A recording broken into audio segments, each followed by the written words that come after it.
ಮಧ್ಯಪ್ರಾಚ್ಯದಲ್ಲಿ ಆರಂಭವಾಗಿರುವ ಯುದ್ಧದಿಂದ ಪ್ರಪಂಚದಾದ್ಯಂತ ಸಮಸ್ಯೆಯಾಗಿದೆ. ಆ ಸಮಸ್ಯೆ ಎಲ್ಪಿಜಿ ಕೊರತೆಯ ರೂಪದಲ್ಲಿ ಭಾರತದಲ್ಲೂ ಕಾಣಿಸಿಕೊಂಡಿದೆ. ಪ್ರಧಾನಿ ಮೋದಿ ಈ ಸಂದರ್ಭದಲ್ಲಿ ಲೋಕಸಭೆಯಲ್ಲಿ ಮಾತಾಡಿದ್ರು.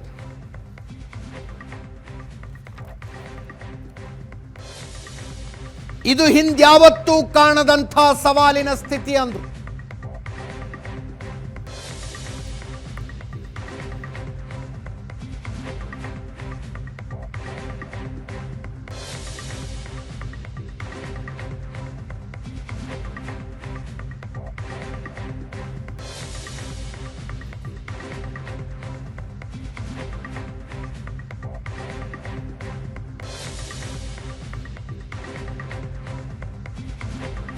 ದೇಶಗಳಿಂದ ಕಚ್ಚಾ ತೈಲ ಮತ್ತು ಎಲ್ಪಿಜಿ ಆಮದು ಮಾಡಿಕೊಳ್ತಾ ಇದ್ದೀವಿ. ಭಾರತದ ಅವಶ್ಯಕತೆಗೆ ತಕ್ಕಂತೆ ಬದಲಿ ವ್ಯವಸ್ಥೆ ಮಾಡಲಾಗ್ತಾ ಇದೆ. 53 lakh million metric ton petroleum ಸಂಗ್ರಹಣೆ ಇದೆ ನಮ್ಮಲ್ಲಿ ಅಂದ್ರು.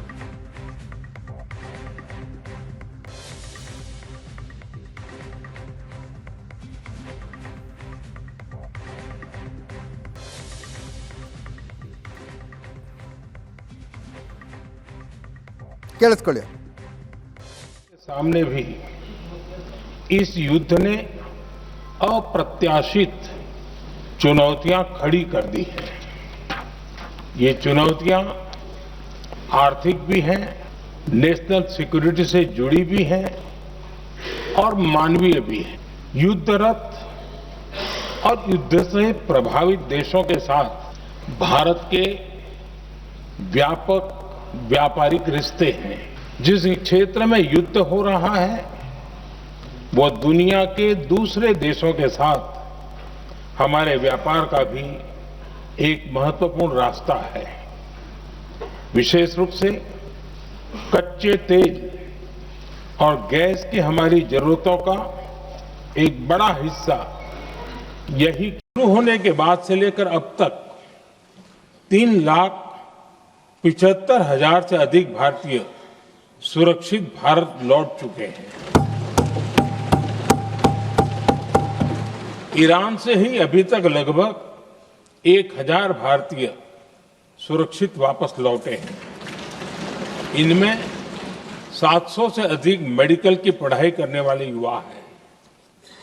खाड़ी देशों में भारतीय स्कूलों में हजारों विद्यार्थी पढ़ते हैं.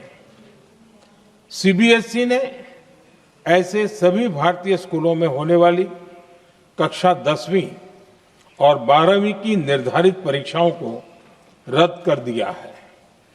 इन बच्चों की पढ़ाई निर्बाध चलती रहे इसके लिए सीबीएसई उचित कदम उठा रही है.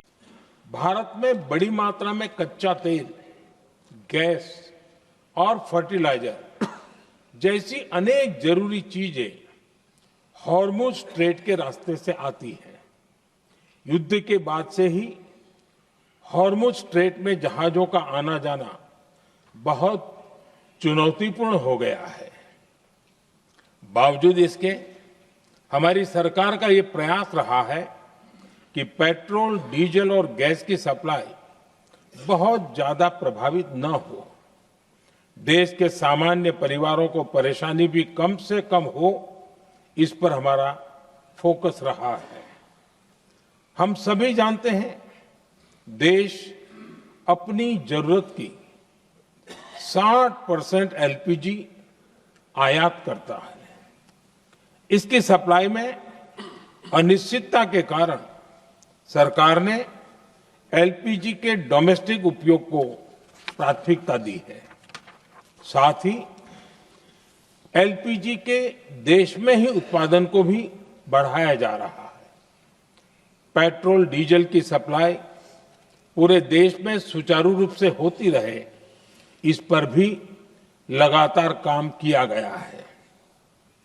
अध्यक्ष जी, आज की इन परिस्थितियों में एनर्जी सिक्योरिटी को लेकर बीते एक दशक में उठाए गए कदम और भी प्रासंगिक हो गए हैं. भारत ने बीते 11 वर्षों में अपनी एनर्जी इंपोर्ट का डाइवर्सिफिकेशन किया है. ಇದರೊಂದಿಗೆ ಇವತ್ತಿನ ಪಾರ್ಟಿ ರೌಂಡ್ಸ್ ಮುಗಿಸ್ತಾ ಇದ್ದೀವಿ. ನೇರ ದಿಟ್ಟ ನಿರಂತರ ಸುದ್ದಿಗಾಗಿ ನೋಡ್ತಾ ಇರಿ ಏಷ್ಯಾನೆಟ್ ಸುವರ್ಣ ನ್ಯೂಸ್.